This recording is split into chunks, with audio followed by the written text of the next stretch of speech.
Hello नमस्कार। आज है सोमवार। आज है आम घरे प्योर भेज।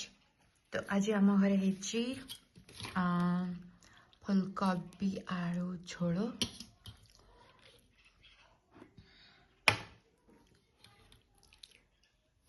पूरा गरम गरम है।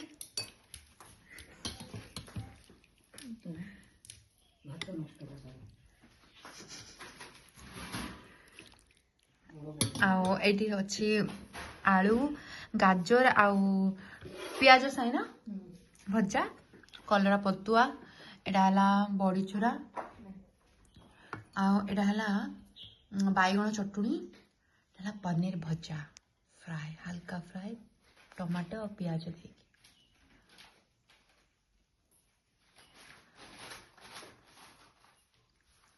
दही भात आमपटे अच्छी मोर रागी रोटी एत आज आम घर खाଇବା